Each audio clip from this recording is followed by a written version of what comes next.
La Fondation Wallonne pour la conservation des habitats a été créée en 1993, un an après le 3e sommet de la Terre qui s'est tenu à Rio et qui a débouché sur la rédaction de la Convention sur la protection de la biodiversité, la Convention mondiale, et qui s'est déclinée sur l'espace européen par la mise en œuvre de la directive Natura 2000. L'originalité de la Fondation Wallonne pour la conservation des habitats, c'est de travailler sur le principe multi-acteurs. C'est que nous avons une série d'opérateurs directement en contact avec la spécificité forestière, agricole, chasse et conservation de la nature, qui a pour objectif d'aider les gestionnaires et propriétaires privés à améliorer la conservation et la protection de la nature sur les espaces dont ils ont la gestion.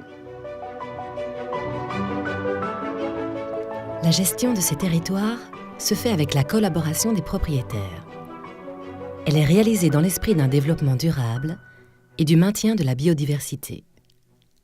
À cet effet, la Fondation propose différents services. La réalisation d'inventaires, des conseils d'aménagement paysager, la création de biotopes, des outils de valorisation foncière, des conventions de signalisation, un appui dans les contacts entre les différents acteurs du monde rural. L'objectif final de cette collaboration est d'instaurer un réseau cohérent de biotopes. Dans ce fond de vallée, par exemple, la réhabilitation de zones humides a favorisé l'apparition d'espèces végétales diversifiées, offrant autant de niches préservées pour la faune. Ici, une revalorisation écologique a été opérée grâce à la diversification de la couverture végétale et à la plantation de haies sur plusieurs centaines de mètres.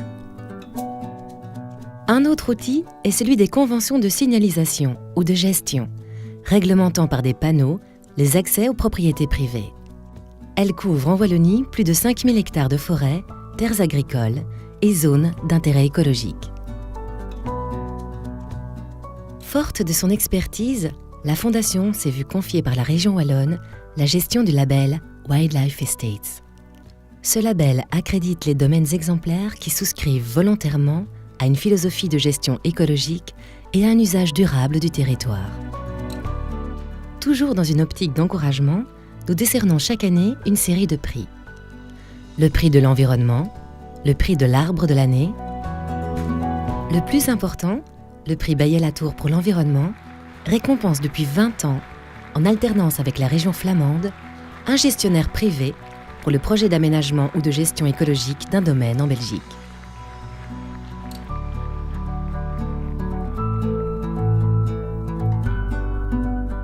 Alors, un circuit court original en sylviculture, des chênes appartenant à l'université, abattus, sciés à la scierie locale, mis en œuvre par une menuiserie des environs et transformés en porte pour la nouvelle faculté des sciences. Un autre prix est celui de l'arbre de l'année, destiné à mettre en valeur des arbres remarquables comme partie importante de notre patrimoine naturel et culturel. Enfin, en collaboration avec le fonds Baillet-Latour, un prix européen de la paix et de la mémoire a été décerné au châtaignier d'Hougoumont, dernier témoin vivant de la bataille de Waterloo. Ce jour-là, il essuya de nombreux tirs de mousquet.